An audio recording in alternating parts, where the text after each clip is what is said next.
السلام علیکم۔ آج ہم نمرہ احمد کے ناول مالا کی ایپیسوڈ نمبر 8 سنیں گے۔ سرجری کی صبح ویسے ہی طلوع ہوئی جیسی مئی کی ہر صبح ہوتی تھی، گرمی، ہبس، نمی، لیکن اس کے لیے وہ صبح ہر صبح جیسی نہ تھی۔ ان کے لیے زندگی میں کبھی ایسی کوئی صبح نہیں آئی تھی۔ ماں کو صبح 3 بجے NPO کرانا تھا۔ NPO یعنی نیل پیر اوس لاطینی زبان کی اصطلاح تھی، جس کا مطلب تھا نتھنگ بائی ماؤتھ، منہ سے کچھ نہیں دینا۔ سرجری سے کچھ گھنٹے پہلے مریض کو کھانا پینا روک دینا ہوتا ہے۔ یہ صبح 3 بجے اٹھی اور ماں کو بھی جگایا۔ ماں اٹھی، میں ناشتہ لاتی ہوں، مجھے بھوک نہیں ہے بیٹا۔ انہوں نے لیٹے لیٹے آنکھیں بند کر لیں۔ مالا کے دل پہ آنسو گرنے لگے۔ وہ کیسے بتائے ماں کو، آپ کی اولاد نے آپ کو بغیر بتائے اتنا بڑا فیصلہ کر لیا ہے۔ ہم آپ کو آپریشن ٹیبل پر لے جا رہے ہیں، جہاں انجان لوگ اپنی چھریاں لیے منتظر ہوں گے۔ ذہن میں عجیب عجیب خیال آنے لگے۔ ایسے تو قربانی کے جانور کو لے کر جایا جاتا ہے، کیا ہم اپنی ماں کو قربان کرنے جا رہے ہیں؟ ہم نے ایسے اتنا بڑا فیصلہ لے لیا۔ وہ کچن میں آئی، چولہا جلایا، فرائی پین رکھا، ڈبل روٹی کے پیکٹ کھولا اور 2 ٹوسٹ نکالا تو ٹوسٹ نیچے گرا۔ وہ فرش پر ٹوسٹ اٹھانے جھکی اور پھر گھٹنوں کے بل زمین پر بیٹھتی گئی۔ ساتھ ہی وہ بچوں کی طرح رونے لگ گئی۔ وہ اپنی ماں کی سرجری کرانے جا رہے تھے اور ماں کو علم ہی نہیں تھا۔ کیا ان کو یہ حق تھا؟ وہ کیا کر رہے تھے اپنی ماں کے ساتھ؟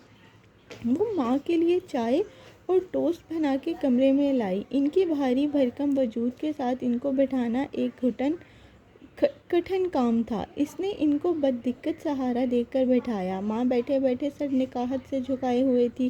میری ماں، میری پیاری ماں۔ اس نے نرمی سے ان کے چہرے پر آئے بال کان کے پیچھے اڑے سے۔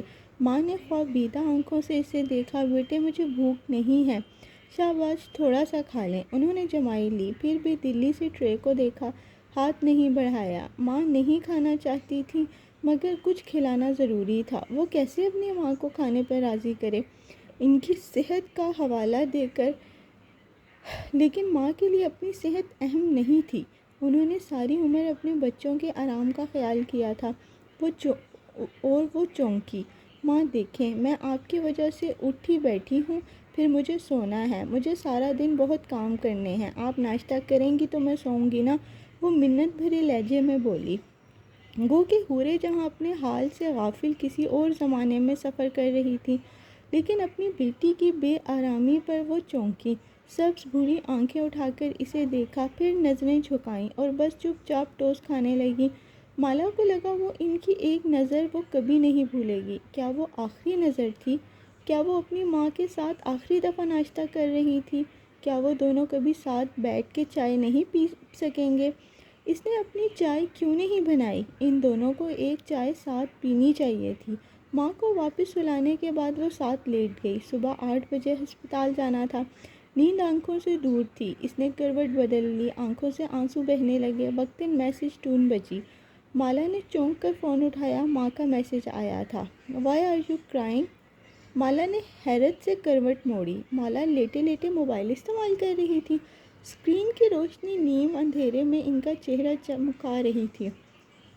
مالا نے کل ان کو ان کا فون تمام ٹاکسک رشتہ داروں کو بلاک کر کے واپس کر دیا تھا۔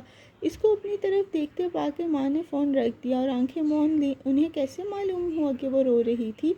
انہوں نے زبانی کیوں نہیں پوچھا؟ میسج پہ کیوں پوچھا؟ شاید وہ کبھی نہیں سمجھ پائے گی، کیونکہ اس کا برین کسی بھی پریشر سے خالی تھا۔ وہ ایک ٹیومر زدہ ذہن کی سوچ نہیں سمجھ سکتا تھا۔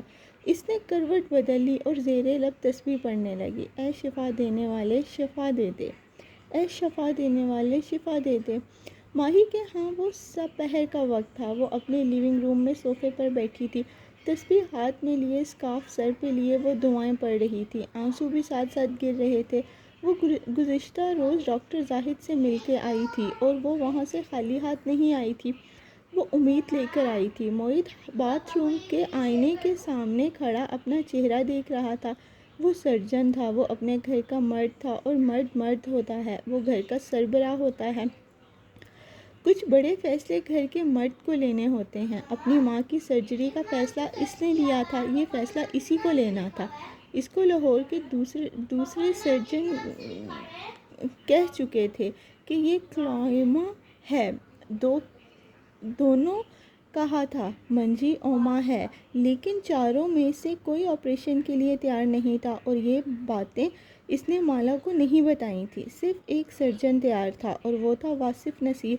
کیا وہ درست فیصلہ کر رہا تھا؟ اگر سرجری کے دوران اس کی ماں کو کچھ ہو گیا تو اس کا ذمہ دار صرف وہی ہوگا۔ ماہی اور مالا اسے کبھی معاف نہیں کریں گے، اور معید کو ساری عمر اس فیصلے کے ساتھ جینا ہوگا۔ یہ تھی اس فیصلے کی قیمت، لیکن اس فیصلے سے اس کو امید بھی دکھائی دے رہی تھی۔ اگر سرجری ٹھیک ہو گئی تو ماں پھر سے واپس پہلے جیسے ہو سکتی ہیں۔ وہ اس ایک امید کے لیے اگر اس ساری عمر ایک گلٹ کے ساتھ رہنے کا رسک لینا پڑے تو وہ لے گا۔ وہ سرجن تھا، اسے اپنا نہیں ماں کا سوچنا تھا۔ اس نے پانی کے چھینٹے منہ پہ ڈالے، سارے منظر دھل کر واضح ہو گئے۔ وہ اپنی پوری کوشش کرے گا، آگے اللہ کے سپرد۔ وہ تینوں اپنی اپنی جگہ شدید خوف کا شکار تھے۔ وہ تینوں اپنی اپنی جگہ بے حد پر امید تھے۔ صبح وہ ماں کو جب کار میں بٹھا رہے تھے تو ماں نے بخت بی کو آواز دی، کریلے فرائی کر کے باہر نہ چھوڑ دینا، فریج میں رکھنا ورنہ خراب ہو جائیں گے۔ ان کو یاد تھا کہ رات بخت بی کریلے چھیل رہی تھی۔ اس کی بری عادت تھی کہ چیزیں فریج سے باہر چھوڑ دیتی تھی۔ بخت بی نے آنسو صاف کرتے ہوئے سر ہلا دیا۔ سلیم وہ دروازے سے انہیں ہاتھ ہلاتے رہے یہاں تک کہ کار باہر نکل گئی۔ کیف گزشتہ روز چلا گیا تھا، وہ وہاں کہیں نہیں تھا، نہ اس کا کوئی میسج آیا تھا۔ اگلے چند گھنٹے کسی دھندلی سی سلو موشن فلم کی طرح کٹے۔ جب ماں کو پری آپ وارڈ پہ آپریشن تھیٹر میں لے جایا جا رہا تھا، وہ نیم غنودگی میں سی لیٹی تھی۔ ہسپتال کا نیلا گاؤن پہنے، اوپر کمبل لیے، وہ بس ٹکر ٹکر اپنے دونوں بچوں کو دیکھ رہی تھی جو ان کے ساتھ کھڑے تھے۔ ہم ہسپتال میں کیوں ہیں؟ وہ بار بار ایک ہی سوال پوچھتی۔ کیونکہ آپ کا چیک اپ ہونا ہے۔ معید نے جھک کے ان کا ماتھا چوما۔ مالا نے ان کے ہاتھ لبوں سے لگایا، پھر اسٹاف ان کا اسٹریچر دھکیل کر اندر لے گیا۔ وہ دونوں وہیں کھڑے انہیں ایک دوسرے کمرے میں گم ہوتے دیکھے گئے۔ جنت ماں کے پیروں تلے ہوتی ہے، معید بند ہوتے دروازوں کو دیکھ کر بڑبڑایا، مگر وہ صرف ماں کے پیر دمانے سے نہیں ملتی، ماں کے پیروں کے نیچے کی زمین بننا پڑتا ہے۔ وہ زمین جو بوجھ اٹھاتی ہے، وہ ماں جو ماں کو اس کے قدموں میں کھڑا رکھتی ہے۔ اسلام آباد والے ماموں، امریکہ والی خالہ، وہ دوسرے کئی رشتہ دار فون کر رہے تھے، آنا چاہ رہے تھے، لیکن معید سب کو اسپتال آنے سے منع کر رہا تھا۔ ایک دفعہ ماں ٹھیک ہو کے گھر شفٹ ہو جائیں، اس کے بعد آپ گھر آئیے گا، وہ سب کو یہی کہتا، اور مالا سوچ رہی تھی کہ کیا کوئی بعد بھی ہوگا؟ کیا اس بھیانک خواب کے بعد کوئی روشن صبح بھی آئے گی؟ آج حورے آپا کا آپریشن ہے۔ کبیرہ بیگم کار میں بیٹھ رہی تھی جب موبائل پر میسج ٹون بجی۔ اندر بیٹھتے ہوئے انہوں نے اپنی بھاری چادر سنبھالی، پرس ساتھ رکھا اور موبائل نکالا۔ ڈرائیور نے دروازہ بند کیا اور خود تیزی سے ڈرائیونگ سیٹ پر آ بیٹھا۔ لوکیشن بھیج دی ہے تمہیں، اسے گوگل پہ لگا لو، تحکم سے کہہ کر وہ میسج کھولنے لگی۔ حورے کے آپریشن کا پڑھ کر اس کے چہرے پر کوئی تاثر نہ ابھرا، بس اندر ہی اندر کوئی کمینی سی خوشی محسوس ہوتی تھی۔ ڈرائیور نے لوکیشن لگائی اور کار گھر کے باہر نکالی۔ یہ لوکیشن وہ ہر دفعہ نئے سرے سے لگاتا تھا۔ بیک ویو مرر میں اس نے کبیرہ بیگم کو دیکھا جو چادر سر پر جمائے سن گلاسز لگائے کھڑکی سے باہر دیکھ رہی تھی۔ اس کی مالکن ایک ہی موقع پر گھر سے چادر کر کے نکلتی تھی جب انہوں نے کسی ایسی جگہ جانا ہوتا تھا۔ وہ ڈیفنس کے پوش کالونیز سے نکل کر ایک لوئر مڈل کلاس علاقے کے تنگ و تاریک گلیوں میں پہنچ چکے تھے۔ بالآخر ایک جگہ جا کے پن لوکیشن ختم ہو گئی۔ وہ ایک کچی آبادی جیسا محلہ تھا، کہیں کوئی ریڑھی بہان صدا لگا رہا تھا، کہیں بچے بھاگتے پھر رہے تھے، ایک طرف رکشے کھڑے تھے، چند پانی سے ابلتی نالیاں اور جوہر کھلے پڑے تھے۔ ایسے میں ڈرائیور نے ناک منہ چڑھا لی، لیکن کبیرہ کے اطمینان میں فرق نہ آیا۔ ایک نیلے گیٹ کے سامنے اس نے کار روک دی، پھر باہر نکلا تو اے سی کی ساری ٹھنڈک بھول گئی۔ باہر مئی کا سورج آگ برسا رہا تھا۔ اس نے جلدی سے کبیرہ کا دروازہ کھولا۔ وہ باریک ہیل والے جوتے کے ساتھ باہر نکلی اور چادر درست کرتی اپنا بیگ سنبھالتی اندر چلی گئی۔ ڈرائیور اندر واپس بیٹھ گیا، کار سٹارٹ رکھی اور فل اے سی آن کر لیا۔ ذرا دیر میں ہی وہ پگھلنے لگا تھا۔ نیلے گیٹ کے پار ایک اور جہاں آباد تھا۔ وہ ایک خستہ حال مکان تھا، درمیان میں بڑا سا صحن تھا، ایک طرف قطار میں کمرے بنے تھے۔ پہلے کمرے کے باہر بہت سے جوتے رکھے تھے۔ کبیرہ بیگم نے وہاں سے اندر جھانکا، اندر بہت سی عورتیں اور بچے فرش پہ بیٹھے تھے۔ وہ آگے بڑھ گئی، انداز سے لگتا تھا کہ اس جگہ سے شناسا ہیں۔ دوسرے کمرے میں مخمل کے صوفے رکھے تھے۔ کبیرہ بیگم اندر داخل ہوئی اور بڑے کروفر سے ایک صوفے پر بیٹھ گئیں، گردن اکڑائے۔ اب وہ اپنی کالی چمکتی آنکھوں سے اطراف کا جائزہ لے رہی تھی۔ تھوڑی دیر بعد ایک آدمی چوکھٹ تک آیا، اسے دیکھ کر سر کو جنبش تھی، پھر پلٹ کر کسی سے بولا، سوالیوں سے کہو کہ ابھی انتظار کریں، وی آئی پی آئے ہوئے ہیں۔ وہ 40-45 برس کا آدمی تھا، کمزور سا چھوٹے قد کا وجود۔ اس نے لمبا مٹیالے رنگ کا جبہ پہن رکھا تھا، بال لمبے اور میلے کچیلے سے تھے، چہرہ سانولا اور آنکھوں میں کاجل ڈالے ہوئے تھا، گردن میں کالے دوپٹے کی طرح کچھ لپیٹ رکھا تھا، کانوں میں سلور کی بالیاں اور انگلیوں میں انگوٹھیاں تھیں۔ اس نے دروازہ بند کیا اور اندر آیا۔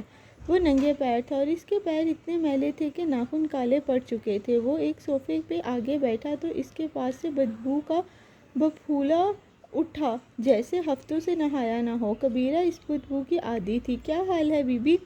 گھر میں سب خیریت ہے؟ عامل کو سیاہ آنکھوں کبیرہ کو گھور رہی تھی۔ پریشان ہوں سائیں، وہ ہیروں والی انگوٹھیوں والے ہاتھ ایک دوسرے میں پھنسا کے بولی۔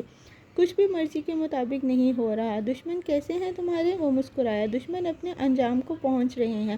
اس عورت کا آپریشن ہے آج، پتہ کرتے ہیں اپنے موکل سے کہ وہ بالکل سا مسکرائی۔ وہ ہلکا سا مسکرائی۔ وہ بچے گی یا نہیں؟ کروا دیں گے پتہ، اصل بات بتاؤ جس کے لیے آئی ہو۔ وہ مسکرایا۔ کبیرہ قدرے آگے کو ہوئی، آنکھوں میں فکر مندی لیے بات کا آغاز کیا۔ عنایہ کے لیے بڑی مشکل سے ایک گھر پسند آیا ہے، لڑکا دبئی میں ہوتا ہے، اچھی جاب کرتا ہے، پیسے والا ہے، ماں بھی بے ضرر لگتی ہے، مگر ایسی قسمت ہے میری کی کہ جو مجھے پسند آتا ہے وہ حورے جہاں کی بیٹیوں کی طرف چلا جاتا ہے۔ پہلے عباد کو وہ چھوٹی والی لے اڑی اور اب زیاد، وہ دبے دبے غصے سے کہہ رہی تھی۔ آنکھوں میں نفرت تھی، حسد تھا، وہ ہر جذبہ تھا جو انسان کو جادوگروں کے ٹھکانوں تک لے آتا تھا۔ تصویریں آپ کو واٹس ایپ کر دی ہیں، حورے جہاں کی بیٹی کشمالہ اور نگینہ سلطان کا بیٹا زیاد، وہ دانت کھچکھچا کر کہہ رہی تھی۔ بس کسی طرح ان کی بات نہیں بننی چاہیے۔ تم فکر کیوں کرتی ہو؟ ہمارے موکل آج ہی کام سے لگ جائیں گے، جو تم چاہو گی وہی ہوگا۔ عنایہ سے بات بنے یا نہ بنے، ان دونوں کو دور کر دیں گے۔ ان کی بہت چکر لگ رہے ہیں میرے دشمنوں کے گھر۔ کسی طرح اس لڑکے کو واپس دبئی بھجوا کے کچھ عرصے کے لیے منظر سے ہٹا دیں۔ آنکھ اوجھل پہاڑ اوجھل، چلا جائے گا تو بھول جائے گا اس لڑکی کو۔ واہ کبیرہ بیگم، تمہیں تو ڈرامہ رائٹر ہونا چاہیے تھا، خود ہی کہانی بنا لیتی ہو۔ جادوگر مسکرایا۔ ہو جائے گا، لیکن 4 کالے بکرے لگیں گے، ہماری اجرت الگ ہے، اس کی پرواہ نہ کریں۔ بس مجھ سے ان کا میل ملاپ نہیں برداشت ہو رہا۔ ٹانگ پہ ٹانگ جمائے بیٹھی کبیرہ اب سکون سے بولی، یہ وہ ٹھکانہ تھا جہاں آ کے وہ اپنی مرضی سے کسی کی بھی قسمت کا فیصلہ کروا سکتی تھی۔ سب ان کے ہاتھ اور پیسے میں تھا۔ بھجوا دیں گے لڑکے کو یہاں سے، اور کیا کام ہے حورے جہاں کی بیٹیوں کا گھر بسانا مجھ سے برداشت نہیں ہوگا۔ اس عورت نے ساری عمر مجھے دکھ دیے ہیں۔ وہ آنکھوں میں نفرت لیے بولی، میں عباد کو اپنا داماد بنانا چاہتی تھی، لیکن وقت پہ کوئی قدم نہیں اٹھایا تو آج حورے جہاں کی بیٹی اس کے گھر میں عیش کر رہی ہے۔ کیا چاہتی ہو؟ عیش ختم کروا دیں اس کے؟ عامل مسکرائے۔ یہی چاہتی ہوں، بس اس کا بچہ نہیں ہونا چاہیے، کسی طرح اس کا بچہ ضائع کروا دیں، جو قیمت مانگیں گے میں دوں گی۔ اس کی تصویر اور تفصیلات بھی واٹس ایپ کر دی۔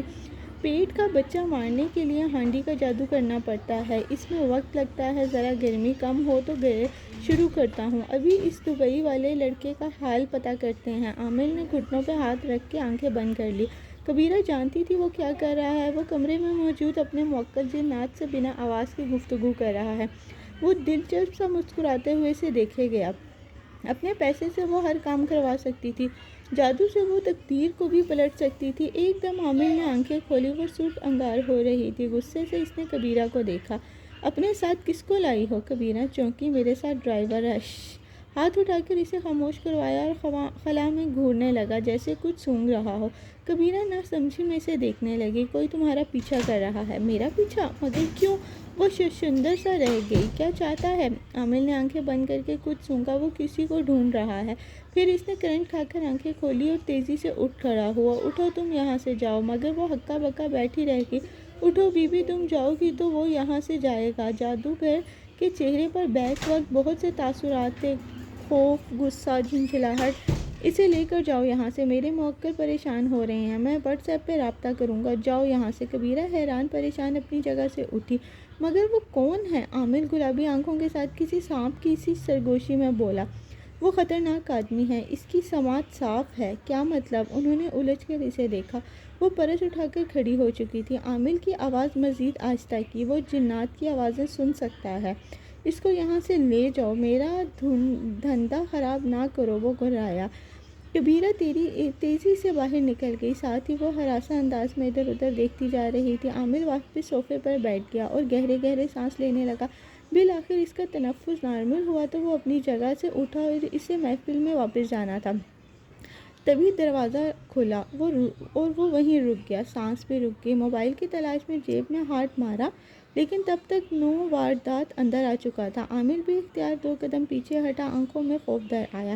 وہ دراز قد نوجوان تھا، اس کی بھوری آنکھوں میں زمانوں کی سختی تھی۔ اس نے عامل کو موبائل چھونے کا موقع نہیں دیا، بازو بڑھایا اور اسے گردن سے دبوچ لیا۔ پھر اسی طرح دبوچتے ہوئے اسے صوفے تک لایا اور زور سے وہاں بٹھایا۔ بیٹھ جاؤ پیٹر مسیح، اپنا ہی گھر سمجھو۔ عامل نے فقیر سا وجود اس کے آگے مذمت نہ کر سکا۔ وہ صوفے پہ دھنس سا گیا، گردن اٹھا کے خوف سے اسے دیکھا۔ یہ تم کیا کر رہے ہو؟ کیوں پیٹر سائیں؟ تمہارے جنات نے اب تک خبر نہیں دی تھی کہ میں کون ہوں اور کیا کر رہا ہوں؟ اس کو گھورتے ہوئے وہ واپس گیا اور باہر جھانک کر کسی کو آواز دی۔ عامل صاحب ابھی VIP کے ساتھ مصروف ہیں، کوئی تنگ نہ کرے۔ دروازہ زور سے بند کیا اور کنڈی لگائی، پھر واپس گھوما۔ ایک ایک قدم اٹھا کر اس کے قریب آنے لگا۔ اس کو اٹھتا ہر قدم پیٹر مسیح کو اپنے صوفے میں سکڑنے پر مجبور کر رہا تھا۔ کیف اس کے سامنے آیا، میز جوگر سے پرے دھکیلا، پھر میز کے کونے پر آ کے بیٹھا، یوں کہ وہ اب عامل کے بالکل روبرو تھا۔ آنکھوں میں آنکھیں ڈالے، دیکھو میرے ساتھ بدتمیزی نہ کرنا ورنہ میرے موکل تمہیں چھوڑیں گے نہیں۔ وہ خوف اور پریشانی سے گنگنایا۔ تمہارے موکل تو میں ابھی نکالتا ہوں۔ کیف نے پستول نکالا اور مہارت سے ہاتھ میں گھمایا۔ اب جو میں پوچھنے جا رہا ہوں تم اس کو ٹھیک ٹھیک جواب دے دو، کیونکہ میرا دماغ آج گھوما ہوا ہے۔ پستول کو ٹھنڈی نال اس کے گھٹنے پہ رکھی، اور ہر غلط جواب پر میرا ہاتھ چل جائے گا، پھر تمہارے بزدل جنات تمہیں مجھ سے بچانے نہیں آئیں گے۔ پیٹر مسیح نے ایک خوف زدہ نظر اس کے ہاتھ پر پکڑے پستول پر ڈالی، پھر اطراف میں دیکھا اور اپنی طاقت کا محسوس کرنا چاہا، لیکن اس کے سارے موکل کمرے سے بھاگ چکے تھے۔ اس کی نظر کیف کے دوسرے ہاتھ پہ پڑی، اس کی کلائی پہ 2 بل دے کر تسبیح لپٹی تھی۔ اس کا ملاقاتی تیاری سے آیا تھا۔ پوچھو، عامل نے تھوک نکلا۔ وہ دونوں نیورو اور کارڈ ایک سرجری وارڈ کے باہر کاریڈور کے سخت کرسیوں پر بیٹھے تھے۔ انہیں 4 سے 5 گھنٹے تک آپریشن مکمل ہونے کا انتظار کرنا تھا۔ اس نے ڈراموں اور فلموں میں دیکھا تھا کہ آپریشن کے وقت مریض کے گھر والے باہر انتظار کرتے ہیں، پھر کوئی اندر سے نکل کر ان کو اطلاع دیتا ہے، مبارک ہو، آپریشن کامیاب ہو گیا ہے، یا وی آر سوری، ہم مریض کو نہیں بچا سکے۔ وہ اس سخت کرسی پر بیٹھی ان 2 دروازوں کو دیکھی جا رہی تھی۔ کب کوئی باہر نکل کر دونوں میں سے ایک بات کہے گا۔ تقریباً 2 گھنٹے بعد ایک اسٹاف نکلا اور معید کو بلایا۔ ڈاکٹر واصف آپ کو اندر بلا رہے ہیں۔ کیوں؟ اس نے پریشانی سے معید کو دیکھا۔ ریلیکس، یہ امریکن سرجنز کا طریقہ ہوتا ہے۔ وہ سرجری کے درمیان اور بعد میں اٹینڈنٹ کو بریف کرتے ہیں۔ میں ڈاکٹر ہوں، اسی لیے اندر بلا رہے ہیں۔ کچھ دیر بعد وہ واپس آیا تو مالا نے امید اور خوف کے ملے جلے تاثرات کے ساتھ اسے دیکھا۔ کیا ہوا؟ سرجری ہو رہی ہے، ماں کا برین کھلا ہوا ہے۔ وہ سوچ میں گم آہستہ سے کہتا کرسی پر آ بیٹھا۔ ٹیومر صاف کر رہے ہیں، ابھی بریک لی ہے انہوں نے۔ برین کھول کے بریک لی ہے؟ کسائی ہے یہ ڈاکٹر؟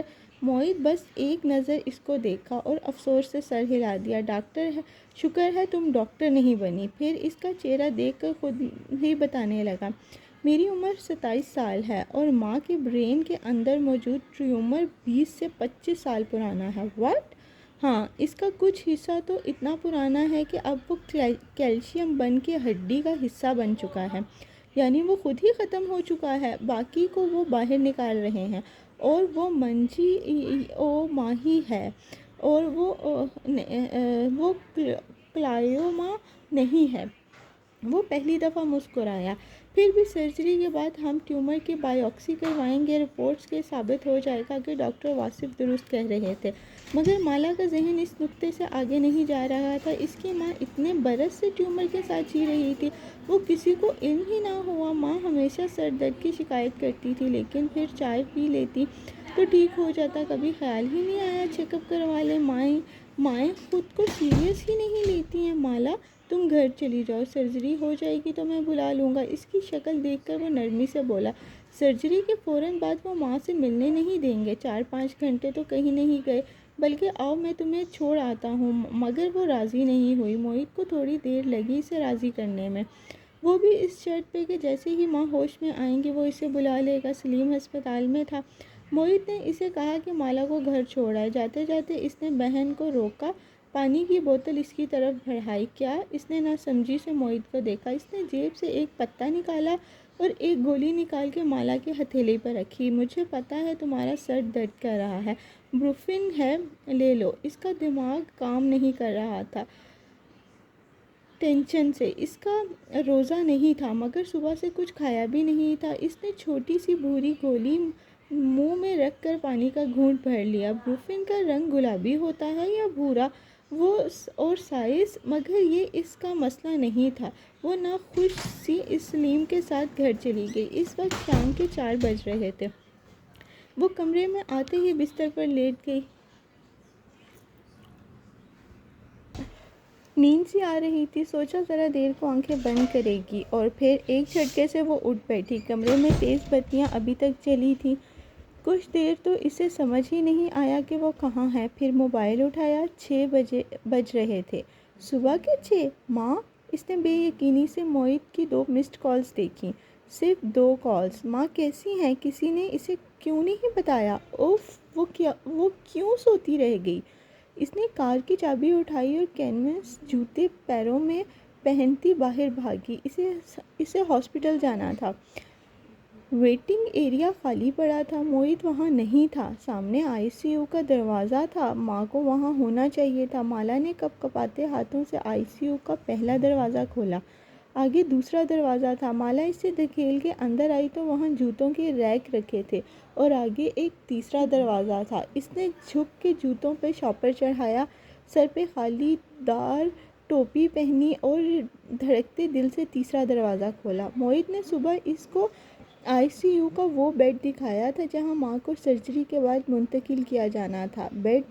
درمیان والا بیڈ، کیا اس دروازے کے پار اس کی ماں ہوں گی؟ اور وہ کیسی ہوں گی؟ نالیوں اور مشینوں میں جکڑی ہوئی، دنیا و مافیا سے بے خبر، زندگی اور موت کی کشمکش کے درمیان جنگ لڑتی۔ وہ دروازے پر ہاتھ رکھ کے بت بنی کھڑی رہی۔ کیا وہ اس دروازے کے پار نظر آتا منظر دیکھنے کی سکت رکھتی تھی؟ کشمالہ مبین نے بالآخر بھاری دروازہ دھکیلا اور کھلتا چلا گیا۔ سامنے 5 بیڈز کی قطاریں تھیں۔ کونے والے بیڈ پہ کوئی بوڑھا مرد مریض بے ہوش نالیوں میں جکڑا ہوا تھا۔ باقی تمام بیڈ خالی تھے، درمیان والا بھی خالی تھا۔ کشمالہ کو لگا وہ اگلا سانس نہیں لے سکے گی۔ اس کی ماں کا بیڈ خالی تھا، وہ وہاں نہیں تھی۔ اس نے دل پہ ہاتھ رکھ لیا۔ ہیڈ نرس کو پکار کر اس سے پوچھا کہ وہ کس کے ساتھ ہے، کیا وہ جواب دے سکے گی؟ مجھے کیوں خارش ہو رہی ہے؟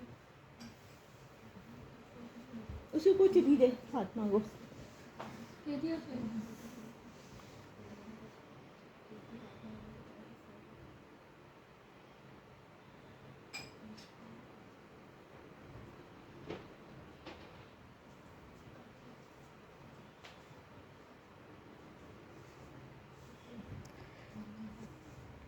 لیکن وہ جواب نہ دے سکی۔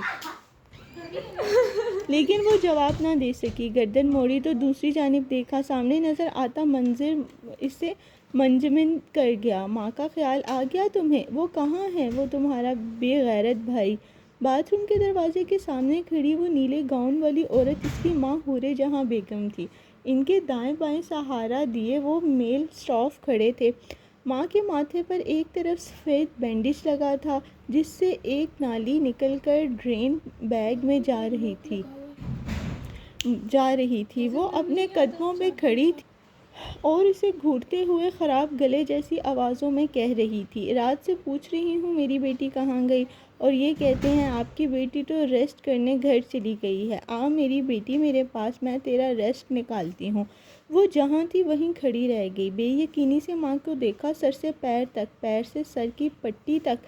وہ مجھے بے ہودہ لباس کس نے پہنایا ہے؟ ٹراؤزر اور لوز شرٹ کی طرف اشارہ کر کے غصے سے بولی۔ میل اسٹاف نے بات کاٹی، آنٹی بیڈ تک چلیں، پھر بیٹھ کر بات۔ وہ چپ کر دو 2 منٹ۔ سختی سے اسے ڈانٹا تو وہ خاموش ہو گیا۔ ماں اسی طرح شروع ہو گئی، خود دونوں بہنیں اپنی مرضی سے کپڑے پہنتی ہیں، وہ چھوٹی والی تو فیشن میں اس سے بھی 2 ہاتھ آگے ہے۔ میں کچھ نہیں کہتی، مگر 4 سدہ سے لاہور تک کبھی تمہاری ماں سر ڈھکے بغیر باہر نکلی؟ ہاں بتاؤ۔ ارد گرد کے نرسز اور اسٹاف فرز دلچسپی سے ان کو دیکھ رہے تھے۔ ماں نے بے ہودہ لباس پہناتے شرم نہیں آئی؟ وہ اپنی ازلی دبنگ انداز میں بولے جا رہی تھی، کہاں ہے میری چادر، اور کہاں ہے تمہارا بے غیرت بھائی جو ماں کو ان مستنڈوں میں کے ساتھ چھوڑ کر باہر نکلا ہوا ہے؟ آنٹی مستنڈا تو نہ کہیں، میں بھی کسی کی اولاد ہوں، ایک اسٹاف مائنٹ کر گیا۔ جی آنٹی، میرے بھی چھوٹے چھوٹے ماں باپ ہیں، وہ دوسرے نے دانت نکالے۔ ہیڈ نرس ہنستے ہوئے بولی، کریلوں کا بھی پوچھ لیں اپنی بیٹی سے آنٹی، رات سے آنٹی کو فکر ہے کہ کریلے فریج کے باہر خراب ہو گئے ہوں گے۔ وہ جو ہکا بکا کھڑی تھی، نہ جانے کب اور کیسے اس کی آنکھوں سے آنسو جاری ہو گئے۔ کون سے کریلے، کون سی چادر؟ وہ بھاگ کے گئی اور ان کو دونوں ہاتھ پکڑ لیے، گھٹنوں کے بل وہ ان کے قدموں میں بیٹھی دیوانہ وار روتے ہوئے ان کا ہاتھ چوم رہی تھی۔ اس کی جنت، اس کی ماں اس کو واپس دے دی گئی تھی۔ وہ رو رہی تھی اور وہ ہنس رہی تھی۔ آپریشن تھیٹر کی ٹھنڈی فضا میں بھنی مونگ پھلیوں کی خوشبو آنے لگی تھی۔ اس کا تصور بالآخر سچ ہونے جا رہا تھا۔ بارش اب پوری طرح رک چکی تھی۔ وینکوور کے گیلی درخت ٹھنڈی ہوا اسے اپنے پتے ہلاتے دکھائی دے رہے تھے۔ ماہی نے کھڑکی کے پار نظر آتے منظر کو اداسی سے دیکھا۔ لوگ جادو کیوں کرتے ہیں؟ وہ اس کے سامنے میز کے اس پار بیٹھی تھے اور وہ شدید تکلیف کے عالم میں ان سے پوچھ رہی تھی، حسد کی وجہ سے۔ اور حسد کیا ہے؟ جو آپ کے پاس نہیں ہے وہ کسی اور کے پاس دیکھ کر اس سے چھن جانے کی خواہش کرنا، یہ حسد انسان کو جادوگروں کے دروازوں تک لے جاتا ہے۔ آپ نے کہا اکثر جادوگروں اور عالموں کے پاس واقعی جنات ہوتے ہیں اور وہ واقعی جادو کر سکتے ہیں۔ ایسے تو کوئی بھی ان کے پاس چلا جائے اور کسی کو طلاق کروا دے، کسی کو بیماری لگوا دے، اور کسی کا اس کا ہاتھ اپنے سینے کے نیچے رینگ گیا، کسی کا بچہ مروا دے۔ خوف نے ماں بینا کو اپنے وجود میں لے لیا۔ وہ ہلکا سا مسکرائے، اگر یہ اتنا آسان ہوتا تو اللہ تعالیٰ کا کیا کام رہ جاتا؟ یہ دنیا جادوگر ہی چلا لیتے، نہیں؟ وہ چونک کے انہیں دیکھنے لگی۔ بڑھتا ہوا خوف رک گیا، جیسے اندھیرے میں روشنی کی کرن نظر آئی ہو۔ اس نے گردن اوپر اٹھا کے دیکھا، اللہ تعالیٰ ہے نا؟ اللہ تعالیٰ ہی تو ہے ماں بینا، اللہ تعالیٰ ہر اس چیز سے بڑا ہے جس سے آپ ڈرتی ہیں۔ اس نے یہ فیصلے اپنے ہاتھ میں رکھے ہیں، جادوگروں کے منتر میں نہیں۔ مگر آپ نے کہا کہ جادوگر فراڈ نہیں ہوتے، وہ واقعی جنات کو قابو میں کر کے ان سے کام کرواتے ہیں۔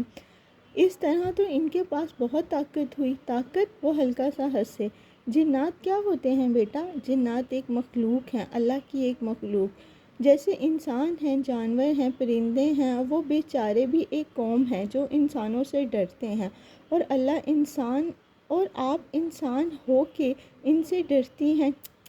لوگوں کو جنات سے ڈر لگتا ہے، یہ حقیقت ہے۔ نہیں، لوگوں کو صرف اندیکھے سے ڈر لگتا ہے، وہ جو دکھائی نہیں دیتے، سنائی نہیں دیتا، مجھ میں نہیں آتا۔ سمجھ میں نہیں آتا۔ آپ کو صرف ان کو سمجھنے کی ضرورت ہے۔ وہ اتنے اسمارٹ نہیں ہوتے جتنے انسان ہوتے ہیں، وہ سادہ ہوتے ہیں، تھوڑے سے بے وقوف۔ وہ ہر اس انسان سے ڈرتے ہیں جو ان سے نہیں ڈرتا۔ کیا مطلب؟ ماہی نے الجھ کے اسے دیکھا۔ کیا جنات خوف کو محسوس کر لیتے ہیں؟ بالکل۔ جو ان سے ڈرتا ہے وہ اسی کو ڈراتے ہیں، اور جو نہیں ڈرتا اس کے قریب آتے ہی بھاگ جاتے ہیں۔ جنات سے نہ ڈرا کریں، نہ ہی ان سے نفرت کریں۔ ان میں سے بہت سے نیک بھی ہوتے ہیں۔ میں نے علماء سے یہ بھی سنا ہے کہ جنات عدالتیں بھی لگاتے ہیں، جہاں وہ ایسے کافر جنات کو سزائیں دیتے ہیں جو جادوگروں کے ساتھ مل کر انسانوں کو اذیت دیتے ہیں۔ جنات کی اتنی کھلی چھوٹ نہیں ملی ہوئی کہ وہ انسانوں کی تقدیر کا فیصلہ کر سکیں۔ مگر آپ نے کہا کہ جادو بہت ہو رہا ہے، اسے جادوگر اور جنات ہی کر رہے ہیں۔ وہ اب دو باتوں میں کنفیوز ہو گئی تھی۔ جادو اتنا ہو رہا ہے تو وہ کیسے جادو سے نہ ڈرے؟ ہاں، بدقسمتی سے بہت سے انسانوں نے بہت سے جنات کو قید کر رکھا ہے۔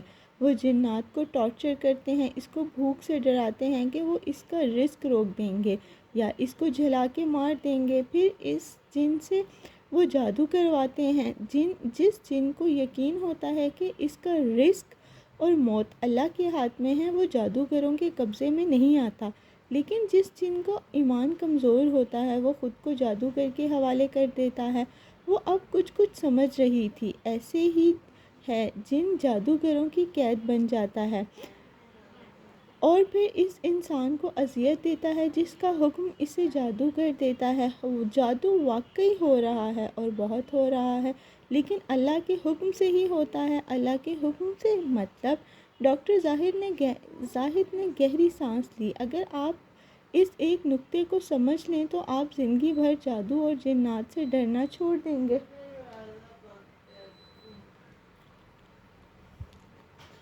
وہ الجھن سے انہیں دیکھ رہی تھی۔ اللہ کے حکم سے جادو، مثلاً ایک جادوگر کو آپ کا کوئی رشتہ دار پیسے دے کر کہتا ہے کہ اس شخص کو نقصان پہنچاؤ۔ زیاد اپنے رائٹنگ آفس میں بیٹھا لیپ ٹاپ پہ مصروف تھا۔ اس کی انگلیاں تیز تیز ٹائپ کر رہی تھی۔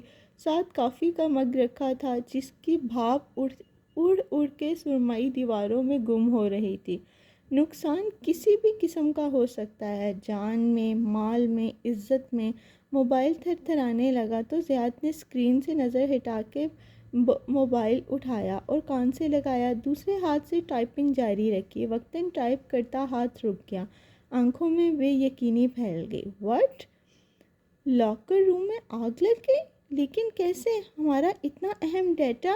بے اختیار ماتھے کو چھوا۔ وہ نقصان کروانے کے بعد جادوگر خوش ہو جاتا ہے اور اس کی طاقت بڑھ جاتی ہے۔ وہ سمجھتا ہے اس نے کسی انسان کے نفع نقصان کا فیصلہ کیا ہے۔ زیاد اب لیپ ٹاپ کے سامنے دونوں ہاتھوں میں سر گرائے بیٹھا تھا۔ لیکن کیا واقعی یہ نقصان جادوگر نے کیا ہے یا وہ ایسے ہی لکھا گیا تھا؟ وہ اب پھر سے کسی کو کال ملانے لگا۔ سلسلہ ملتے ہی وہ پریشانی سے بولا، امی میں رات کی فلائٹ سے دبئی جا رہا ہوں۔ جی میں نے ویسے بھی کل دبئی چلے جانا تھا، دوست کی شادی اچانک سے آن پڑی تھی، لیکن اب ایک اور مسئلہ بھی ہو گیا ہے۔ آفس کے لاکر روم میں آگ لگ گئی ہے، کافی نقصان ہوا ہے، شادی بھی نہیں اٹینڈ کر سکوں گا۔ وہ بیماری، وہ سفر، وہ سب جس میں جادوگر اپنے ٹارگٹ انسان کو مبتلا کرتا ہے، وہ پہلے سے اس کے لیے اللہ تعالیٰ نے متعین کر رکھا ہوتا ہے۔ زیاد پریشانی سے اب اپنی چیزیں سمیٹ رہا تھا، بار بار وہ ماتھے کو چھو کر سرنفی میں ہلاتا تھا۔ اگر جادوگر عمل نہ کرتا تب بھی وہ سب ویسے ہی ہونا تھا، تو پھر جادوگر کا کیا قصور؟ اس نے اس نقصان کا گناہ اپنے سر لے لیا، جیسے کسی کی موت کینسر سے لکھی ہو اور مقررہ وقت پر کوئی آدمی اس مریض کو گولی دے مارے۔ وہ نہ مارتا تب بھی اس نے مر جانا تھا۔ جادو بھی یہی ہے، نظر کا دھوکہ، جادوگر کی اپنی نظر کا دھوکہ۔ وہ دونوں میز کے گرد آمنے سامنے بیٹھے تھے اور ڈاکٹر زاہد نرمی سے اس کو سمجھا رہے تھے۔ باہر بارش اب مکمل طور پر تھم چکی تھی۔ وہ کچھ سمجھ رہی تھی، لیکن کچھ باتیں اس کے ذہن میں جذب نہیں ہو رہی تھی۔ یعنی میری ماں کی بیماری چاہے جادو سے ہوئی ہو یا نہ ہوئی ہو، اسی طرح تقدیر میں لکھی تھی۔ بالکل، اللہ تعالیٰ کے لوح محفوظ میں ہم سب کی قسمت پہلے سے لکھی ہے۔ آپ کی ماں کی جتنی زندگی ہے وہ پہلے سے متعین کر دی گئی ہے، صرف ایک چیز اس کو بڑھا سکتی ہے اور وہ ہے دعا۔ ماہی کی آنکھیں بھیگنے لگی، مگر میں مزید جاننا چاہتی ہوں جادو اور جنات کے بارے میں۔ پھر آپ کو یہاں مزید وقت گزارنا ہوگا کیونکہ یہ ایک طویل ڈسکشن ہے۔ کافی، وہ کھڑے ہوتے ہوئے پوچھنے لگے۔ ماہی نے اسبات میں سر ہلا دیا اور کھڑکی کے باہر دیکھنے لگی۔ باہر ایک خوبصورت دن پھیلا تھا، بارش نے سارے وہمیں اور خدشات بھی دھو ڈالے تھے۔ 2 دن بعد جب ماں کو ڈسچارج کر کے گھر بھیجا گیا تو وہ لوگ بہت خوش تھے۔ ٹیومر کے نکل جانے سے ذہن پر بڑا پریشر ہٹنے لگا، ان کی شخصیت واپس آنے لگی۔ ماتھے پہ لگا ڈرین اتار کر اس جگہ کو مکمل طور پر سٹچ کر دیا گیا تھا۔ سرجن نے سرجری کے لیے پورا سر نہیں کھولا تھا بلکہ 3x3 کا کٹ دے کر ذرا سے بال صاف کر کے اس جگہ سے سارا ٹیومر باہر کھینچ نکالا تھا۔ ماں کو جب وہ گھر لائے تو وہ کانشنس تھیں، تکلیف میں تھی لیکن ہلکی پھلکی بات کر رہی تھی۔ مالا سوچ رہی تھی کیسے سرجری سے پہلے ان کو یہ ڈر تھا کہ جسم کا کوئی حصہ مفلوج نہ ہو جائے، اور اب دیکھو ان کا سارا جسم سلامت تھا، بس بازوؤں پہ بار بار آئی وی کی سوئیاں لگنے سے سرخ نشان پڑے تھے، لیکن خیر نشان ہی تھے، چلے جائیں گے، ٹانکوں کا زخم بھر جائے گا اور جب وہ ٹھیک ہو جائے گا۔ چونکہ وہ ڈاکٹر نہیں تھی اس لیے وہ سمجھتی تھی کہ کامیاب سرجری ہیپی اینڈنگ کے مترادف ہوتی ہے جس سے سارے مسئلے ختم ہو جاتے ہیں۔ حالانکہ سرجری تو ایک آغاز ہوتی ہے، صحت یابی کے ایک لمبے سفر کا پہلا پڑاؤ۔ ماں ہسپتال کے گھر شفٹ ہوئی تو وہ پہلے دن کی طرح ایکٹیو نہیں تھی بلکہ غنودگی میں تھی۔ معید ان کے بیڈ پہ لٹا رہا تھا، کندھے، بازو اور بہت سے تکیے رکھ کے ماں کو پوسچر درست کر رہا تھا۔ وہ 2 دن سے اسی ایک لباس میں تھا، شیو بڑھی ہوئی تھی، آنکھیں سرخ گلابی پڑ رہی تھی۔ تکیے سیٹ کر کے وہ ماں کے قدموں میں بیٹھا، وہ آنکھیں بند کر کے نیند کی آغوش میں چلی گئی۔ معید نے دھیرے سے ان کا پائنچہ موڑا اور اسے اوپر گھٹنے تک لے گیا، پھر اس نے ایک پیکٹ سے لمبی سفید جرابیں نکالی اور انہیں ماں کو پہنانے لگا۔ وہ ڈی وی ٹی اسٹاکس، یہ ڈی وی ٹی سے بچاؤ کی جرابیں ہیں، یہ جرابیں ماں کو پہنائے رکھنی ہیں، اوکے؟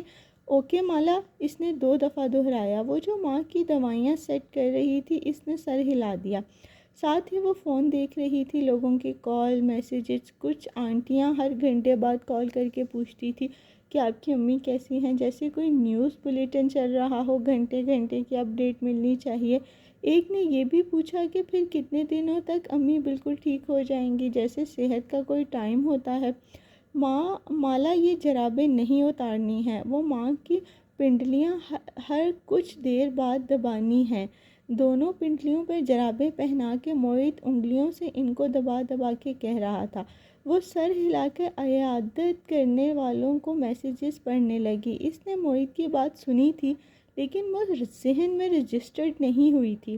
ذہن عجیب سن سا تھا۔ کیف واپس آ گیا تھا لیکن اندر نہیں آیا تھا، اسے اس وقت کیف کی فکر بھی نہیں تھی، وہ ماں کے کاموں میں الجھی تھی۔ باہر آوازوں سے اسے کچھ اندازہ ہوا کہ بیسمنٹ میں پانی کا کوئی پائپ پھٹ گیا ہے۔ سلیم بھاگتا ہوا معید کو بلانے آیا، سب کمروں میں پانی جمع ہو رہا ہے، پہلے کم مسئلے ہیں کیا؟ معید بڑبڑاتا ہوا اس کے ساتھ باہر گیا۔ کیف نے کہلوا اپنا سامان نکال لے، سب تباہ ہو جائے گا۔ بیسمنٹ کی سیڑھیاں اترتے ہوئے معید بولا، وہ تو اس وقت چھٹی کر کے جاتا ہے، مغرب تک آئے گا، پھر تم اس کا سامان نکال دو۔ وہ دونوں بیسمنٹ کی گیلری تک پہنچ چکے تھے، وہاں پانی بھرے جا رہا تھا۔ وہ جی کیف نے کہا تھا کہ اب وہ اس کے کمرے کے قریب بھی پھٹکا تو میری ٹانگیں توڑ کے ہاتھ میں تھما دے گا۔ سلیم تم بھی پورا ڈرامہ ہو، معید بڑبڑاتے ہوئے کیف جمال کے کمرے میں آیا، ایک نظر اطراف میں ڈالی، وہاں کولر لگا تھا، ایک طرف میٹرس بچھا تھا جو بہتے پانی سے گیلا ہو رہا تھا، سامنے کچھ الماریاں تھے۔ معید سلیم کو کوستے ہوئے آگے آیا اور الماریاں کھولیں، 1 2 3 دروازے۔ سلیم بھی تجسس سے ساتھ آ گیا، وہ بھی دیکھنا چاہتا تھا کہ کیف کیا چھپاتا ہے۔ الماریاں اندر سے خالی تھی، اس نے اچنبھے سے مڑ کے سلیم کو دیکھا۔ کیف کا سامان کہاں ہے؟ پھر وہ تیزی سے باتھ روم کی طرف آیا۔ وہ صاف ستھرا چھوٹا سا باتھ روم تھا، صابن، تولیہ سب کچھ پڑا تھا، لیکن ایک چیز وہاں نہیں تھی، سب سے اہم چیز۔ وہ جو نظر آ رہا ہے وہ تو اٹھاؤ۔ وہ سلیم کو ہدایت دیتا باہر نکل گیا۔ اس کے چہرے پہ الجھن تھی۔ وہ ماں کے بیڈ کے ساتھ کرسی پر بیٹھے بیٹھے سو گئی تھی۔ ماں ہلکی سی کراہی تو وہ بڑبڑا کر اٹھی، مالا۔ ماں نے آنکھیں کھولی، پلکیں جھپکائیں۔ ان سب آنکھوں کو کھلا دیکھنے کی خواہش کے آگے دنیا کی ہر نعمت بے معنی تھی۔ وہ مسکرا کے ماں کو دیکھتے ہوئے ان کے قریب بیٹھ گئی، ان کا ہاتھ تھام لیا۔ وہ جو سوچا ہوا تھا، ماں کے پیر بھی سوجن کا شکار تھے۔ پانی لا دو مالا، پانی لا دو مالا۔ وہ اٹھ کر بیٹھنا چاہتی تھی، ان کا وزن کے باعث مالا ان کو خود نہیں بٹھا سکتی تھی۔ اس نے بخت کو آواز دی۔ تھوڑی دیر بعد ان دونوں نے انہیں اٹھا کر بٹھایا تو مالا نے دیکھا ان کی گردن دائیں طرف سے پوری کالی ہوتی جا رہی تھی، یہاں تک کہ وہ نیلی سی کولک کان کی لو تک پہنچ گئی تھی، جیسے نیل ہو۔ اس کا دل گھبرانے لگا۔ ماں کا چہرہ بھی سوجا سوجا سا محسوس ہو رہا تھا۔ اس نے فوراً موبائل سے ماں کی گردن کی تصویر کھینچی اور ڈاکٹر واصف کو بھیجی۔ پتہ نہیں ماں کو کیا ہو رہا ہے۔ چند لمحے بعد جواب آیا، ایڈیما ہے اور ابھی یہ کم ہے، آگے اور بڑھے گا۔ وہاں اطمینان ہی اطمینان تھا۔ میرے سر پہ پٹی کیوں ہے؟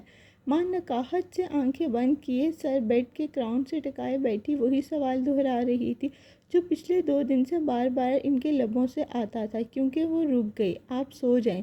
وہ کچن سے آئی تو موہت کسی سوچ میں ڈوبا ہوا وہاں کھڑا تھا۔ وہ اس کا چہرہ دیکھ کر چونکی۔ کیا ہوا موہت؟ تم کیف کو کتنا جانتی ہو؟ موہت نے آنکھوں کی پتلیاں سکوڑ کے اسے دیکھا۔ میری دوست کا کزن ہے۔ کیوں، کیا مسئلہ ہے؟ اس کا لہجہ دفاعی ہو گیا۔ وہ ہر روز چند گھنٹے کے لیے غائب ہو جاتا ہے۔ تمہیں معلوم ہے وہ کہاں جاتا ہے؟ وہ دونوں کچن کے منی پلانٹ کی ڈھکی کھڑکی کے سامنے کھڑے تھے۔ ہاں، اس نے ایک جگہ ڈیسک لے کر اپنا کام شروع کیا ہوا ہے۔ کیوں؟ اس کے کمرے میں کچھ بھی نہیں ہے، نہ کپڑے نہ جوتے۔ سب سے عجیب بات، اس کے باتھ روم میں ٹوتھ برش تک نہیں ہے۔ ہمیں اس سے کیا موہت؟ وہ اب چڑھنے لگی تھی۔ کیف تمہیں کہتا ہے کہ اس سے کہیں ڈیسک لے رکھا ہے، لیکن میرا خیال ہے اس نے کہیں گھر لے رکھا ہے، کیونکہ کیف ہمارے گھر میں نہیں رہتا مالا۔ وہ بظاہر یہاں ہے لیکن وہ کہیں اور رہتا ہے۔ موہت کے اندر باہر الارم بج رہا تھا۔ شاید کہیں کسی رشتہ دار کے گھر رہتا تھا، میں نے پوچھا نہیں۔ اور یہ ہمارا مسئلہ نہیں ہے موہت، یہ ہمارا مسئلہ ہے۔ ایک آدمی ہمارے گھر میں رہتا ہے، ہمیں معلوم ہونا چاہیے وہ کہاں جاتا ہے، کیا کرتا ہے۔ اب تم اس سے بات کرو گی یا میں کروں؟ موہت کا لہجہ گھر کے سربراہ مرد جیسا ہو گیا، سخت، چوکنا، تنبیہ کرتا ہوا۔ میں کرتی ہوں اس سے بات۔ وہ قدرے دھیمی پڑی۔ دیکھو وہ اچھا ڈیسنٹ آدمی ہے، اس لیے مجھے اس سے کوئی پرابلم نہیں ہے، لیکن ہمیں معلوم ہونا چاہیے۔ موہت کہہ کے باہر نکل گیا اور اس کا ذہن بری طرح الجھ گیا۔ کسی انسان کا ٹوتھ برش اس کے کئی پڑاؤ کی پہلی نشانی ہوتا ہے۔ کیا کیف کہیں اور رہ رہا تھا؟ ایسا کیا تھا جو کیف ان سے چھپاتا تھا؟ اور کیا اس کے پوچھنے پر کیف اسے سچ بتاتا؟ شاید نہیں۔ کیف نے پہلے خون آنے والی بات اس سے چھپائی، پھر ایک دم سے اپنی شادی کا ذکر کیا۔ وہ باتیں چھپانے کا عادی تھا۔ ماں اب سو چکی تھی۔ وہ واپس ان کے پاس آ کے بیٹھی اور موبائل نکالا۔ وہ کشمالہ مبین تھی۔ وہ لوگوں پہ جلدی اعتبار کر لیتی تھی اور ان کو چانس دیتی تھی، لیکن اگر اس کے دل میں شک آ جائے تو وہ ہر وہ شے کر سکتی تھی جس کی اس سے توقع نہیں کی جا سکتی تھی۔ اس نے انگلیاں تیز تیز ٹائپ کرنے لگی۔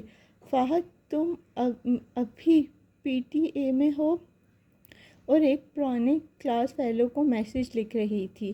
کیسی ہو کشمالہ؟ آنٹی کیسی ہیں؟ فیس بک پہ ان کے بارے میں پڑھا تھا۔ وہ اب بہتر ہیں، تھینکس۔ وہ سوچتے ہوئے لکھ رہی تھی، ایک موبائل نمبر دے رہی ہوں، مجھے پچھلے 1 ماہ تک اس کے سگنل ٹریس کر کے دو، ہر روز کے مخصوص اوقات کی لوکیشن۔ اس نے اس وقت لکھ دیا جس میں کیف گھر سے غائب ہو جاتا تھا۔ لنچ بریک کے بعد فوراً کر دیتا ہوں۔ کوئی اور حکم؟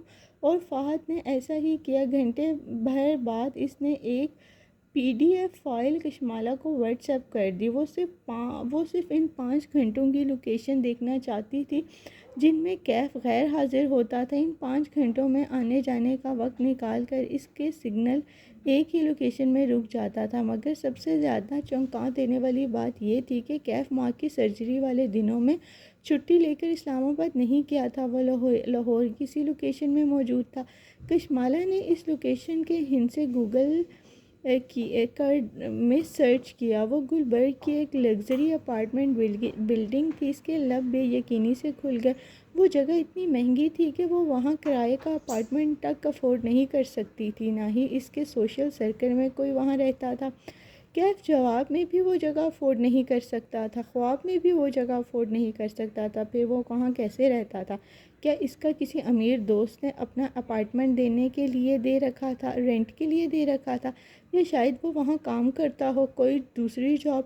اب تک اس نے بہت کچھ نظر انداز کیا تھا، کیف کے مہنگے گیجٹس، اس کی فون کالز، اس کی باتیں چھپانا، لیکن اب بات بڑھتی جا رہی تھی۔ اس نے آہستہ سے موبائل ایک طرف ڈال دیا۔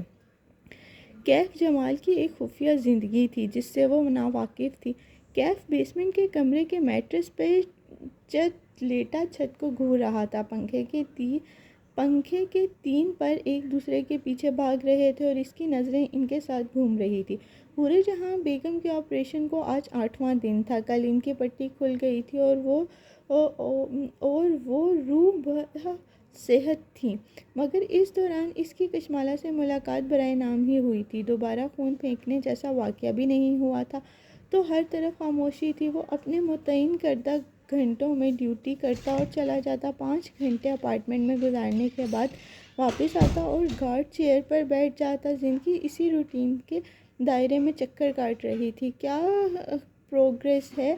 مالک کی کال پر اس کا حلق تک کڑوا ہو گیا۔ اوپر سے یہ سوال کچھ خاص نہیں۔ وہ کانوں میں ایئر پوڈس لگائے اسی طرح لیٹے لیٹے چھت کو دیکھ رہا تھا۔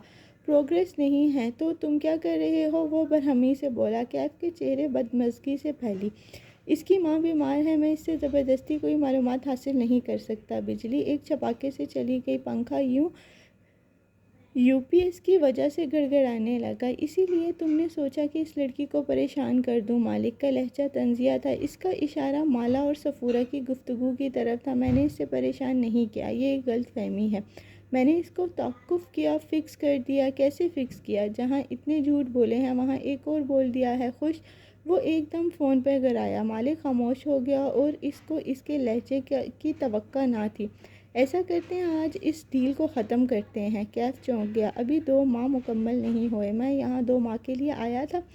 وہ ایک دم سادہ ہو کے بیٹھ گیا۔ 2 ماہ کے انتظار کرنے کی ضرورت نہیں ہے، استعفیٰ دو اور وہاں سے نکل آؤ۔ تمہیں ویسے بھی کوئی کام کی معلومات نہیں ملی، نہ ملے گی۔ مجھے اس کی زندگی سے کب نکلنا ہے یہ میں طے کروں گا۔ کیف دانت پہ دانت جما کے دبی آواز میں بولا، تم مجھے ڈکٹیشن دینا بند کرو۔ میری جانب چند لمحے کی خاموشی چھا گئی۔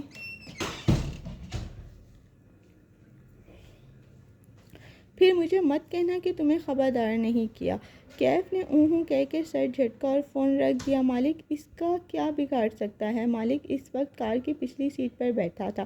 سفید بال جیل سے جمائے، بنا سلوٹ کے 3 پیس سوٹ پہنے، قیمتی گھڑی کلائی میں باندھے وہ کسی میٹنگ کے لیے تیار کہیں جا رہا تھا، لیکن صاف واضح تھا کہ اس کا موڈ خراب ہو چکا تھا۔ کال بند کرتے ہی اس نے ایک نمبر ملایا مگر وہ آف تھا۔ مالک نے جھنجھلا کر ایک دوسرا نمبر ملایا، وہ اور موبائل کان سے لگایا۔ مسٹر فرید اپنے روم میں ہیں، ان سے بات کرائیں، وہ انگریزی میں بولا۔ چند لمحے کے انتظار کے بعد وہ لائن پہ تھا۔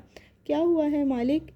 وہ اس لڑکی کو چھوڑنے پہ تیار نہیں ہے، اسے اس جاب کے لیے بھیجنا ایک غلطی تھی۔ کیوں؟ وہ چونکا۔ کیا وجہ ہے؟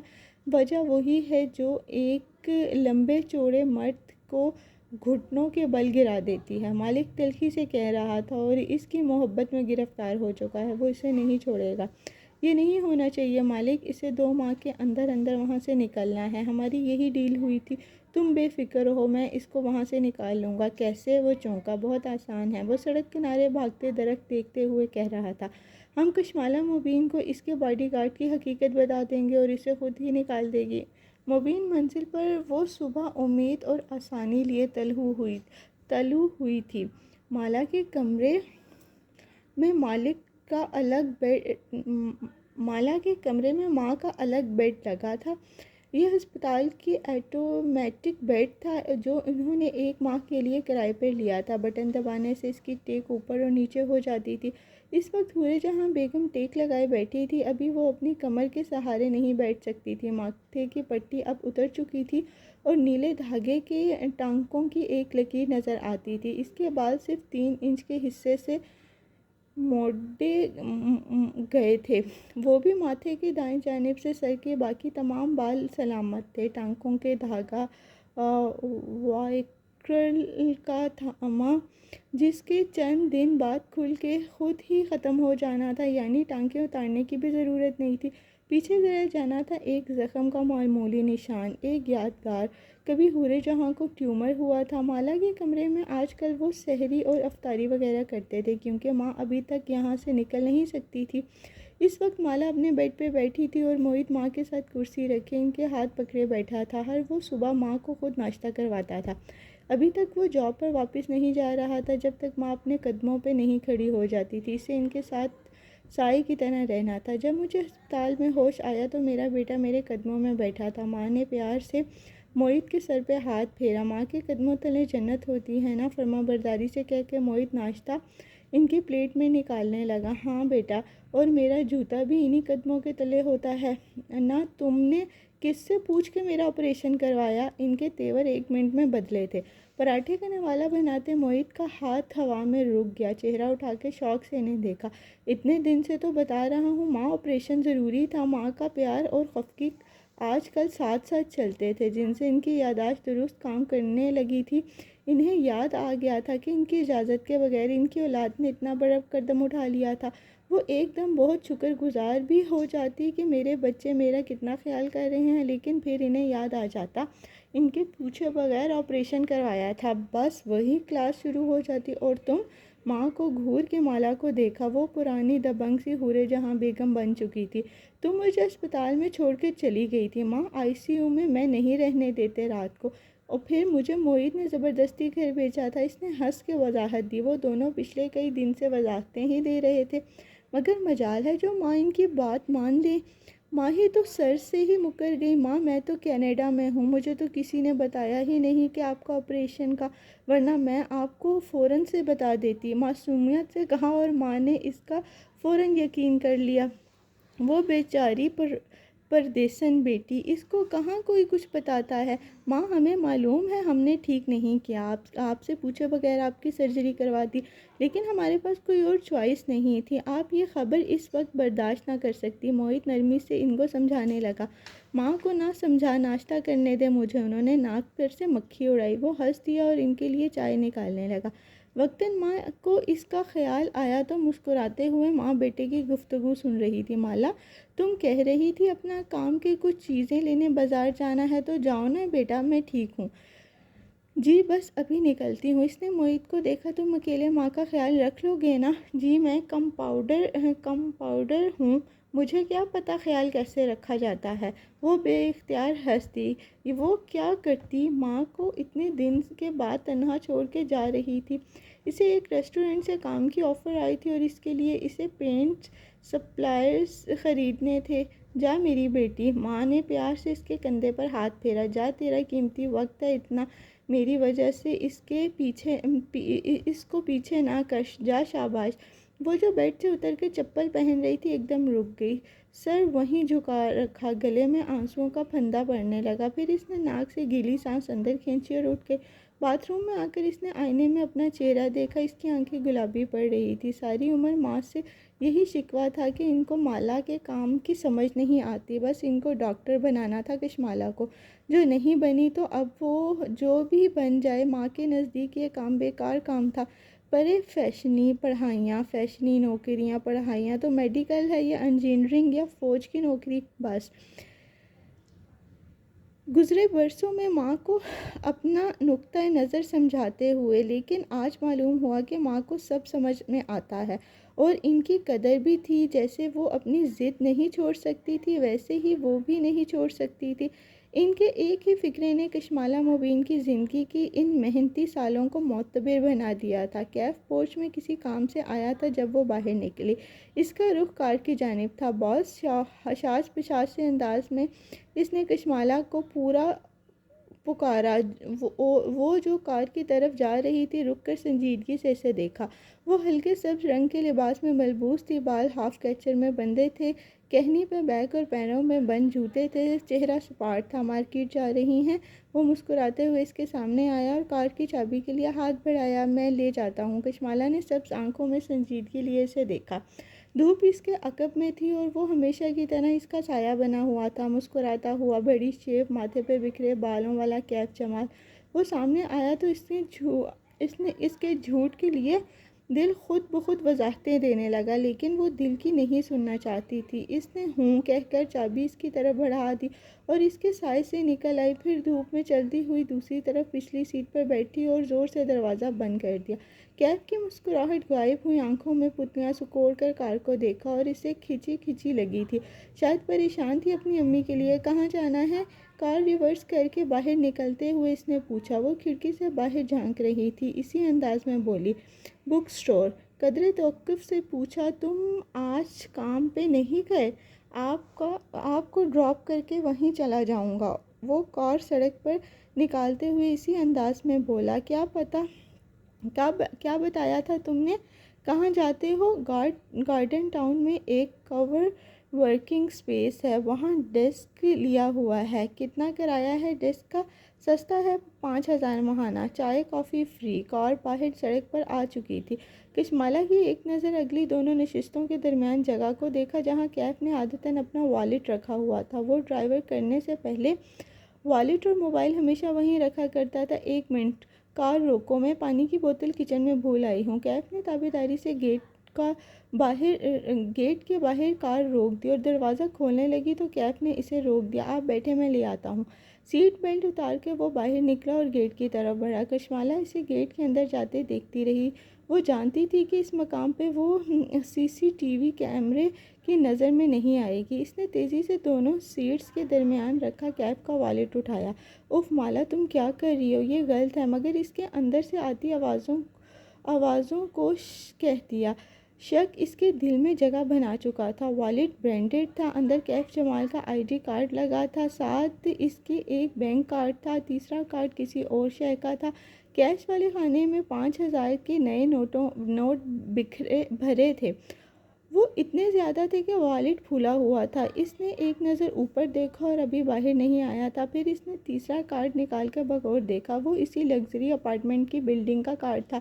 وہ غالباً چابی کے طور پر استعمال ہوتا تھا۔ اوپری نمبر میں لکھا تھا 5ویں فلور کا تیسرا اپارٹمنٹ۔ اسے ہر ایک نے کیف کے بارے میں الگ الگ خبردار کیا تھا۔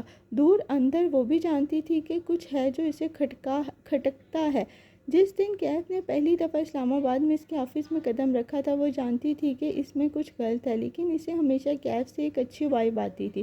یہ وائب اور گڈ فیلنگ، یہ بھروسہ ہی تھا جو وہ 1.5 ماہ سے کیف جمال پہ اعتبار کیے ہوئے تھی۔ لیکن یہ نوٹ کیف کے 5 ماہ کی تنخواہ سے زیادہ تھے، وہ تنخواہ جو کشمالہ نے اس کے لیے مقرر کی تھی۔ اگر وہ کیف کے والیٹ میں اتنے سارے نوٹ نہ دیکھتی تو شاید کبھی بھی وہ یہ نہ کرتی جو اب وہ کرنے جا رہی تھی۔ اس نے بنا سوچے سمجھے اپارٹمنٹ کا کارڈ نکالا اور مٹھی میں دبا لیا، پھر والیٹ واپس رکھا اور کارڈ کو اپنے پرس میں ڈال کے خاموشی سے باہر دیکھنے لگی۔ دل بری طرح دھک دھک کر رہا تھا۔ وہ ایماندار لڑکی تھی اور وہ نہ جھوٹ بولتی تھی اور نہ گیمز کھیلتی تھی۔ جو اس کے دل میں ہوتا تھا ظاہر ہوتا تھا۔ اسے معلوم تھا وہ غلط کر رہی تھی، لیکن وہ ڈری ہوئی بھی تھی۔ کوئی اس کے تعقب کر رہا تھا، کوئی اس کا باڈی گارڈ مشکوک لگنے لگا تھا۔ کہیں کسی نے کیف جمال کو خرید تو نہیں لیا؟ ماہر فرید اس کا تعقب کار ایک امیر آدمی تھا۔ کہیں اس نے کیف کی مجبوریوں کا سودا تو نہیں کر لیا؟ چند ثانیے بعد کیف جمال باہر آتا دکھائی دیا۔ اس نے ہاتھ میں پانی کی بوتل تھی۔ اسے بوتل تھما کر وہ سیٹ بیلٹ پہننے لگا۔ مالا نے اس سے نظریں نہیں ملائی۔ وہ ہمیشہ کی طرح مسکراتا ہوا حساس بشاس سا لگ رہا تھا۔ اس کا چہرہ دیکھتی تو وہ گلٹ محسوس ہونے لگتا۔ نہیں، اسے کوئی نہیں خرید سکتا تھا۔ اس رقم کے پیچھے کوئی اور وجہ ہوگی۔ ابھی وہ راستے میں تھے جب کشمالہ کے فون پر ایک غیر شناسا نمبر سے کال آنے لگی۔ اس نے موبائل کان سے لگایا۔ میں فرید ہولڈنگ سے عبد المالک بات کر رہا ہوں۔ مالک ماہر فرید کا مینیجر۔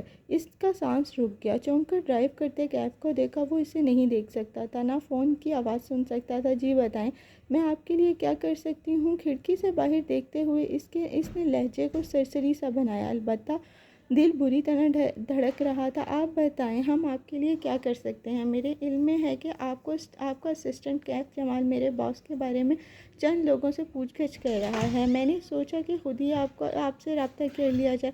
کشمالہ نے باہر دیکھتے ہوئے بہت سا تھوک نکلا۔ ایک عجیب سا خوف محسوس ہوا۔ اس کا تعاقب کار سچ بن کے سامنے آ گیا تھا۔ سمجھ نہیں آ رہی تھی کہ کیا کہے۔ مالک نے اس کی مشکل آسان کر دی۔ کیا ہم آج مل سکتے ہیں؟ شور، آپ مجھے میسج کر دیں، میں دیکھ لیتی ہوں۔ کال بند کر کے وہ بددقت چہرے کے تاثرات نارمل کرتے ہوئے باہر دیکھنے لگے۔ گود میں رکھی مٹھی زور سے بھینچ رکھی تھی۔ دل ایسے دھڑک رہا تھا جیسے سینہ توڑ کے باہر آ جائے گا۔ کیا وہ ماہر فرید سے ملنے جا رہی تھی؟ لیکن وہ تو انگلینڈ میں ہوتا ہے۔ کال بھی انگلینڈ کے نمبر سے واٹس ایپ پہ آئی تھی۔ شاید وہ لاہور میں تھا۔ یہاں ڈراپ کر دوں آپ کو؟ اس نے اندرونی کیفیت سے بے خبر کیف ایک بک سٹور کے سامنے پارکنگ کی جگہ تلاش کر رہا تھا۔ ہاں، اور کار کو مجھے دے دو، تم کیب لے لینا، مجھے کچھ گھنٹے کے لیے کار چاہیے ہوگی۔ کیف نے سنجیدگی سے پلٹ کر اسے دیکھا۔ آر یو شور؟ آپ اکیلے؟ کیف، تم میرے ملازم ہو، میں تمہاری نہیں۔ مجھ سے بحث مت کیا کرو، وہ برہمی سے کہہ کے باہر نکلی اور زور سے دروازہ بند کیا۔ وہ چونک کر اسے دیکھنے لگا۔ کچھ تھا جو کشمالہ مبین کا بدلہ سا۔ شور باس۔ اس نے چپ چاپ چابی اس کے حوالے کر دی اور جب وہ بک سٹور کے اندر چلی گئی تو وہ موبائل پہ رائڈ بک کرانے لگا۔ ذہن الجھ سا گیا تھا۔ اس نے اندر جاتے ہی ماہی کو کال ملائی۔